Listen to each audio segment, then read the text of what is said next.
ऐसा बिहार के लगता कई है नेता इन पे आरोप लगाते हैं कि भैया ये इसलिए कर रहे हैं कि राजनीति में आते हैं। जो पूछ रहे होते हैं वो चाहते हैं कि हम लोग आ जाएं या डरते हैं कि ना आए।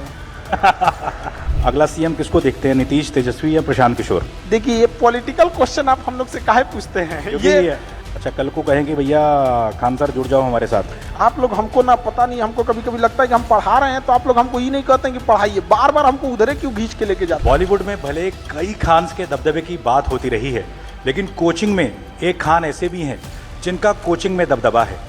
सोशल मीडिया पर उनके करोड़ों फैंस हैं जो अपने चकल्लस कोचिंग के चलते हमेशा वायरल होते हैं। आज हमारे साथ मौजूद हैं खान सर, स्वागत है आपका। धन्यवाद सर। वो एक चीज़ थोड़ा सा हम कह दें कि वो कोचिंग नहीं है, वो मेरा परिवार है, उसमें पढ़ने वाले मेरे छोटे भाई बहन हैं, तो इट्स माय फैमिली है। बिहार में कुछ महीनों में चुनाव है, अगला सीएम किसको देखते हैं, नीतीश, तेजस्वी या प्रशांत किशोर?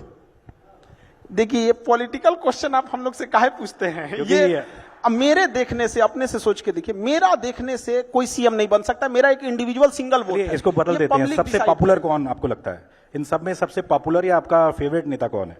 नीतीश कुमार, प्रशांत किशोर? काफी मेहनत कर रहे हैं आजकल। सबकी अलग अलग रिस्पॉन्सिबिलिटी है। देखिए नीतीश कुमार को जिस हालत में बिहार मिला था ना, गढ़ा में मिला था, गढ़ा में, जिस पे कोई बिल्डिंग नहीं बना सकता है। पहले उसको आप जैसे एक जमीन खरीदिए, कोई समतल जमीन खरीदिए, कोई गड्ढा में का खरीदिए, समतल वाला तुरंत बिल्डिंग बना देगा। तो उत्तर प्रदेश एक समतल जमीन थी, फटाफट काम होने लगा। और बिहार गढ़ा में मिला था, तो उन्होंने इस इंफ्रास्ट्रक्चर, बिजली, लॉ एंड ऑर्डर, सोशल, इसको सुधारते सुधारते परेशान हो गए। लालू यादव को जब मिला था ना, तो ऐसा स्थिति में बिहार मिला था कि कुछ ऐसे जगह थे जहां पूरे गांव के बाहर एक दो आदमी लाठी लेके खड़ा हो जाता था, कहता था कि तोरा वोट डालने नहीं जाना है, अब पूरा गांव अंदर रह जाता था। वो इंसान इंटरप्रेन्योर से देखेंगे तो हर इंसान का चैलेंज अलग अलग है। जिनको जहां मिला, वही उन लालू यादव को रेलवे मिला, रेलवे को फायदा में दिखा दिए। अब लोगों ने कहा कि कबाड़ बेच दिए। दुनिया का कौन आदमी कबाड़ घरे में रखता है? ये बड़ा तो अच्छे ना किए। खान सर ने बड़ा स्मार्टली लालू जी की भी तारीफ कर दी और नीतीश जी को भी खुश कर दी। चलिए इसके बाद आगे बढ़ते हैं। खान सर की टीचिंग फिलॉसफी एक शब्द में आप जो टीचिंग कराते हैं उसको अगर क्लास में बैठ के उसको समझ में नहीं आया तो स्टूडेंट की गलती नहीं, टीचर की गलती है। बहुत बढ़िया, बहुत बढ़िया। अच्छा, चूंकि आपने कई दोस्तों का नाम लिया अपना शुरू में, लड़कपन के दिनों में कोई याद आपको, कोई याद हो कि भैया ये किया था, वो किया था? हर किसी ने कुछ ना कुछ किया रहता है। बचपन में तो हम लोग के टाइम पे मोबाइल था नहीं, तो दिन भर तो आदमी बदमाशी करता था उसमें। अब याद के डेली एक तो नया नया कहानी रहता था बचपन में, कौन ध्यान रहता है इतना? मतलब बचपन में तो हमको लगता है कि जिस आंधी में मौसम विभाग चेतावनी जारी करता था कि घर से ना निकलिए, उस आंधी में हम लोग टिकोरा बीनने जाते थे। आम का जो छोटा वाला आम होता है ना, उसको टिकोरा बोला जाता है हमारे यहाँ, तो उसमें हम लोग तो बचपन में तो आदमी बदमाशी करते रहता था। अच्छा, आप टीचर ना होते तो क्या होते? हमको तो फौज में जाना था, टीचर ना होते तो हमको एक किसानों के लिए, और हम भी अभी बताते हैं बहुत दिन टीचिंग नहीं करेंगे, हमको किसानों के लिए वर्क करना है। किसानों की 3-4 महत्वपूर्ण समस्या है। उसकी एक, फसल का उत्पादन कम है। दूसरा क्या है, उसका फसल अगर उत्पादन हो गया तो कीड़ा खा जाते हैं सब। और उस तीसरा क्या है कि अगर नहीं खाया तो बेचने जाएगा तो उसके फसल की सेल्फ लाइफ कम होती है, तो कोल्ड चेन नेटवर्क नहीं है। उसको अगर शाम में अपनी सब्जी बेचने गया है तो शाम 4 बजे तक ही उसको अच्छा भाव मिलेगा। बाकी समाज गिद्ध की तरह लोग देखते होंगे कि शाम होगा तो ये बेच के जाएगा, क्योंकि उसके यहाँ कोल्ड स्टोरेज का चेन नहीं है। आप 3 सिस्टम देखिए, किसान को आप 5 किलो का जो अनाज का है, ये देखिए, ये एक अच्छी योजना है और समाज का एक बड़ा हिस्सा उससे प्रभावित हो रहा है, उसका वो एहसानमंद है। लेकिन हमें एक ये भी सोचना पड़ेगा कि हम अभी भी कहां पर हैं। तो उनका योजना में हम संदेह नहीं कर रहे हैं, बहुत अच्छी योजना है, लेकिन ये जो 3 चीज है किसानों के लिए, एक किसान को बताइए अगर मेहनत से उत्पादन किया, हमारे यहाँ समस्तीपुर एक जगह है, वहां गोभी उत्पादन हुआ, 1 रुपया किलो बिका गोभी, 1 रुपया, जबकि दुबई में बिक रहा था 250। बताइए एक किसान दुबई भेजेगा कि जो सिस्टम बैठा हुआ है वो भेजेगा? तो क्या मतलब बनता है? वो ट्रैक्टर चला दिया 1 रुपया किलो गोभी। अभी बहुत सारे लोग पूछेंगे, क्योंकि आप लोग दिल्ली में बैठे हैं, आप लोग को आइडिया नहीं लगेगा 1 रुपया किलो भी गोभी हो सकता है क्या? वहां ट्रैक्टर चला दिया समस्तीपुर में। तो बहुत समस्या है, आप कभी उसके ऊपर देख के देखिए। इस देश में सबसे ज्यादा अगर किसी के पास कलेजा और बहादुर है सब ना, तो इस देश के किसान हैं सब। यहाँ हम लोग का ना एक मोबाइल छूट जाएगा ना तो अरे धक धक होने लगा, कहाँ मोबाइल छूट गया। वो 6 महीने तक अपनी फसल पूरे खेत में छोड़ के आता है, कभी आग लग जाता है, कभी कुछ हो जाता है, कभी कुछ हो जाता है, कोई उसको पूछने वाला नहीं होता। तो जब तक इस देश में किसान और महिलाओं का उत्थान नहीं करेंगे, कहां से आगे बढ़ेगा? आपने मोबाइल की बात की, देश के करोड़ों युवा जो रील पर सारा दिन फील करते रहते हैं, उनको क्या मैसेज देंगे? कितना टाइम वेस्ट कर रहे हैं अपना वो लोग?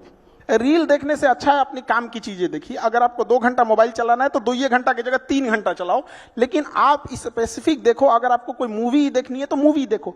ये रील का मतलब क्या हो गया, अजनबी से मिलते जा रहा है, उसको खुद नहीं पता है कि इसके नीचे क्या करके स्क्रॉल करके आएगा, तो वो उससे कोई उसका याद नहीं होगा। जितनी छोटी छोटी चीजों को हम देखेंगे हमारी मेमोरी कमजोर होते जाएगी। तो ये इसके मेमोरी पे चीजों पे बहुत ज्यादा हो रहा है, क्योंकि रील देखने के बाद ना हम उसे रिकॉल नहीं कर पाते। मेमोरी तेज कैसे होता है, जब हम किसी चीजों को बार बार रिकॉल करते हैं। तो अगर उस रील की जगह मूवी भी देख लेगा ना तो उसको रिकॉल आएगा, कोई डायलॉग याद आएगा, कोई इमोशनल सीन, कोई गाना, कुछ ना कुछ याद आएगा। रील में उसको कुछ नहीं याद आता है। आप ऐसे समझिए कि हमारा दिमाग कितना शॉर्ट कर दिया है ये सोशल मीडिया ने, कि 20 सेकंड के रील पे भी ना ऊपर लिखा होता है वेट फॉर इंड। 20 सेकंड के रीलवा पे लिखा है इंड के लिए इंतजार करो। बाप रे बाप।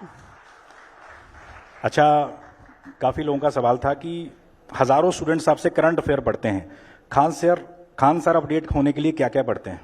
वो कोई एक सोर्स से हम लोग नहीं पढ़ सकते हैं, कहीं कहीं जहां जहां से मिल जाता है आदमी वहां से उठा के पढ़ लिया। जैसे अमेरिका के बारे में पढ़ना है तो हम इंडियन न्यूज को पढ़ेंगे तो वो इंडियन एस्पेक्ट्स में दिखाएगा, बट वही अगर हम गार्जियन न्यूयॉर्क टाइम्स देख लेंगे तो वहां के हिसाब से दिखाएगा। और धीरे धीरे चीजें आदत हो जाती है। न्यूज में होता क्या चीज है, मतलब एक मेन चीज होती है, उसको घुमा फिरा के होते रहता है। अच्छा, कोई एक चीज़ जो आपको लगता है आज के स्टूडेंट्स को पता होनी ही चाहिए, कोई एक चीज़? बहुत चीज पता होना चाहिए, एक चीज से क्या चीज हो जाएगा उसका। लेकिन हाँ, एक चीज मतलब हम ये जरूर कहेंगे कि जो स्टूडेंट के अंदर ये चीज होती है ना कि हम इसको बाद में पढ़ लेंगे, बाद में रिवीजन कर लेंगे, हम अच्छे से इसे फेयर कर लेंगे, टाइम टेबल बना देंगे, इस सबको बहुत दिक्कत होने वाला है आगे जाके। अभी नहीं तो कभी नहीं है। जो आज करेगा वही कर सकता है, और बहुत परफेक्ट के चक्कर में नहीं पड़िएगा। स्टूडेंट सबको देखते हैं, एक बार फेयर करेंगे, एक बार रफ, कुछ नहीं मिला, पढ़ना चालू करो, चाहे जैसे भी। टेबल सजाएगा, पानी बोतल रखेगा, फिर उसको पानी पिएगा, नमकीन खाएगा, पढ़ने से पहले फिर वॉशरूम जाएगा, फिर पानी पिएगा, पगला गया। बैठ, जहां पढ़ना है पढ़ वहीं पे। अच्छा, कोई आप स्टूडेंट्स की बात कर रहे हैं, सबसे अतरंगी सवाल जो किसी स्टूडेंट ने आज तक आपसे पूछा हो, कुछ याद हो आपको? कोई किस्सा, किसी स्टूडेंट का सवाल? डेली 2-4 अतरंगी आते ही रहता है सब यहाँ पे। हाल फिलहाल का एक बार हम ज्योग्राफी पढ़ा रहे थे, नर्मदा नदी, गंगा नदी, तो एक स्टूडेंट आया, कहा कि सर ये नर्मदा नदी 2 नदी है क्या? हम कहे नहीं तो। कहते सर नाम देखिए ना, नर और मादा। हम कह रहे भाई साहब तू पागल कर देगा हम लोग को। अभी 1-2 दिन पहले तो हमेशा कुछ ना कुछ इस टाइप का आते रहेंगे। अच्छा, खान सर सबको डर लगता है, आपका सबसे बड़ा डर क्या है? किसी चीज से डर लगता है खान सर को? अलग अलग फील्ड में डर होता है, जैसे एक कोई चीज का डर नहीं होता। जैसे मान के चलिए एजुकेशन में एक चीज का ये लगता है कि जिस हिसाब से धांधली हो रही है, सीटों का कहां से कहां सीट कौन किसको बेच दिया जाएगा, तो डर इस बात का लगता है कि उन बच्चों का क्या होगा। हम तो यहाँ लड़ते रह गए कि भाई वो होगा, अब यहाँ पे जिसको कंट्रोल करना है वो कंट्रोल ही नहीं कर रहा है। हम तो इसी भरोसे बैठे हैं कि बीपीएससी हो जाए, यूपीएससी हो जाए, एसएससी हो, रेलवे हो, एनटीए हो, ये सीटों को रिजर्व रखे, मजबूती से रखे, और हम बच्चों को पढ़ाएंगे और ये लोग करेंगे। अब पता चला हम यहाँ बच्चों को पढ़ाते हैं, इधर धांधी हो जाते, मैं किसके लिए सजू, मेरा पिया आनहर है। अच्छा, 10 साल बाद खान सर, तालियां बज रही हैं अभी। अच्छा, 10 साल बाद खान सर खुद को कहाँ देखते हैं? क्या क्या सपना है आपका जो आप सच करना चाहते हैं? हम लोग प्रेजेंट में जीते हैं, 10 साल बाद जिंदगी कहां होगी आज से 10 साल पहले किसी को नहीं पता था 2015 में कि 2025 में क्या हो जाएगा। तो बहुत ज्यादा का प्रोजेक्शन नहीं होना चाहिए। हमको बस इतना लगता है कि हाँ, इतना जरूर कहना चाहते हैं कि एजुकेशन आज से 10 साल बाद भी कोई ये बात जरूर याद रखेगा कि कोई इंसान था जिसने एजुकेशन के लिए हमेशा के लिए लड़ते रह गए। चाहे जितना बड़ा ऑफर हो जाए, चाहे कुछ भी हो जाए, एजुकेशन के लिए हमेशा बच्चों के लिए लड़े थे। आज भी गवर्नमेंट से लड़ना कितना टफ होता है, तो आप लोग को तो यहाँ देखते होंगे, वहां पे बच्चों के लिए तो लड़ते लड़ते आदमी तो हमेशा उन्हीं के लिए रहेगा। अच्छा, आपको लगता है कि भारत को जो रिस्पेक्ट अब दी जा रही है पहले नहीं मिलती थी, चूंकि आप टीचर हैं, क्या लगता है कि दुनिया में अब ज्यादा भारतीय पासपोर्ट की धाक बढ़ी है अब पहले से? पासपोर्ट का तो उतना नहीं कह सकते। एक चीज हम लोग को समझना पड़ेगा, ये जो अंग्रेज हैं सब ना, या दुनिया जो भी है, तो ये हम लोग का इतना बड़ा मार्केट है, 140 करोड़ लोग हैं, कि डरेंगे तो इनके बाप। नहीं तो जिस दिन हम लोग बहिष्कार कर देंगे ना, अभी हम लोग डरा नहीं पाए हैं, अभी वो खुदे डर रहा है। हम लोग डराना चालू नहीं किए। आज अगर हम अपना एंड्रॉइड बनाएं, अपना गूगल बनाएं, अपना फेसबुक बनाएं, तब उनको असली डर समझ में आएगा। अभी वो अपने से डर रहे थे कि भाई ये किसी दिन कुछ कर देगा यहाँ। और दूसरी बात कि भारत का जो छवि बढ़ा है, वो ऑब्वियस भी बात बढ़ा है, लेकिन एक चीज और गौर करना पड़ेगा। आज से 10 साल पहले, 15 साल पहले किसी के पास इतना मोबाइल नहीं था जिसे पता चले कि रूस में प्रधानमंत्री का कैसे स्वागत हुआ, कैसे नहीं हुआ।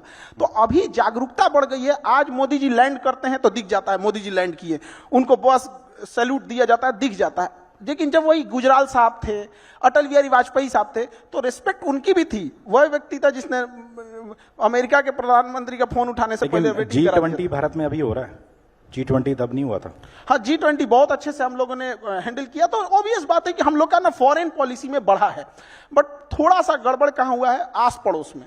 आस पड़ोस में ये गड़बड़ हो गया ना कि हम लोग की छवि अलग टाइप की बनती गई है। थोड़ा जैसे बांग्लादेश, श्रीलंका, मालदीव, नेपाल, इलायची दाना बराबर देश हम लोग को, मतलब वो श्रीलंका, वो जिसके पास वो अपना जहाज नहीं था, वो मालदीव के पास अपना जहाज नहीं था, उसके प्रधानमंत्री को आने के बाद वो धमकी दे रहा है हम लोग को। तो ये चीजें नहीं होनी चाहिए। अभी जो बाद में माफी भी मांग लिया उन्होंने, तो ये तो पूरा बर्बाद करके मारेगा। ये तो हम देश की बात कर रहे हैं। छोटे छोटे शहरों से भारत की ऐसा टैलेंट निकलता रहा है, भले वो महेंद्र सिंह धोनी हो, इस तरह के तमाम लोग, खान सर भी। तो आपको क्या लगता है जो छोटे छोटे शहरों में ऐसा रॉ टैलेंट हमारा बैठा हुआ है, उसको क्या मोटिवेशन देंगे, क्या बताना चाहेंगे कि भैया लगे रहो, कामयाबी मिलेगी?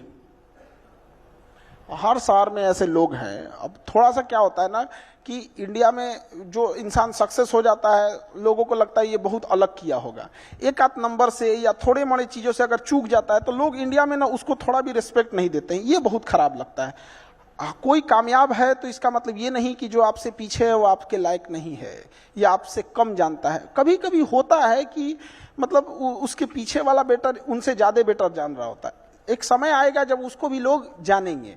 तो थोड़ा बहुत वही कहते हैं कि लगे रहना चाहिए। कामयाबी एक दिन में नहीं मिलती है, लेकिन एक दिन तो जरूर मिलती है। चलिए, बिहार में चुनाव है और लोगों को जैसे पता लगा कि आपसे हम मिलने वाले, तो उन्होंने पूछा जरूर था हमसे कि आपको क्या लगता है प्रशांत किशोर जिस तरीके से गांव-गांव जाकर मेहनत कर रहे हैं, मेहनत रंग लाएगी, भले सरकार ना बना पाए, आपको क्या लगता है कैसा काम कर रहे हैं प्रशांत किशोर?